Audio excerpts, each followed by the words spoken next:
Hello everyone, Ross Satchell from Microchip Technology again.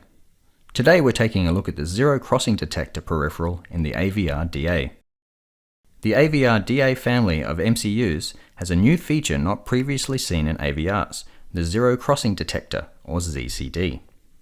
So what is a ZCD and why would I want one? Traditional ZCDs have been around for a long time and are used to detect when an AC signal, which is often mains voltage, crosses the 0 volt threshold. It can be used as a frequency counter, accurate long-term time measurement, or for dimming or switching in power electronics circuits. It also finds applications in detecting the presence of mains voltages as part of low-cost safety switches. If they've been around for a long time, why is this one better? MCU I/O pins have electrostatic discharge or ESD protection structures that behave like diodes. Normally, these are used to shunt ESD to either VDD or ground. Traditionally, the commonly accepted practice was to utilize these ESD protection diodes and insert a large series current limiting resistor to allow detection of the presence of high voltage. This worked, and the microcontroller connected was not damaged even when thousands of volts were present at the current limiting resistor. However, there were some undesirable side effects produced. When AC and particularly negative voltages were used, the current flowing through the series resistor was routed by the protection diodes through the silicon substrate and down to ground.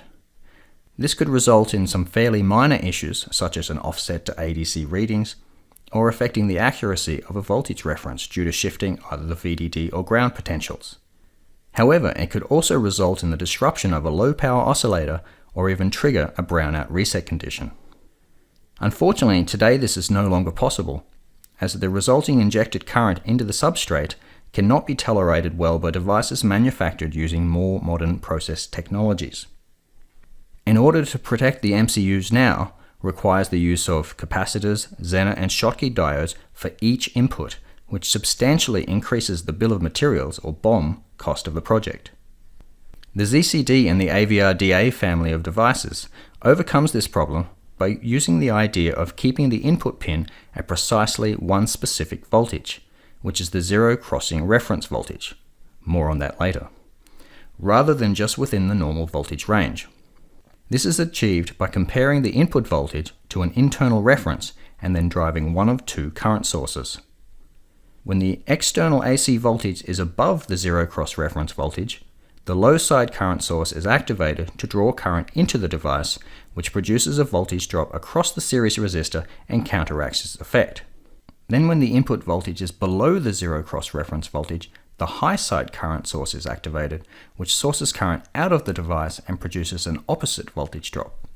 The series resistor value must be calculated correctly so that a small peak current of about 300 microamps is able to counter typical mains voltages of 110 to 240 volts. So now the problem has been reduced to identifying the moment when the two current sources are being switched. This is achieved by detecting when the current through the ZCD input pin changes direction. It's important to note that the zero cross reference voltage is not actually 0 volts, it's about 0.8 volts. If it's a zero crossing detector, why is it detecting at about 0.8 volts? It would make the AVR DA much more expensive and have much higher power consumption to have a ZCD that detects at exactly 0 volts.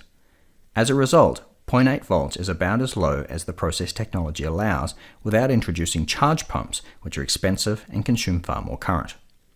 Since the input voltage is likely to be mains power ranging from 110 to 240 volts, that 0.8 volt zero crossing point is negligible for most applications.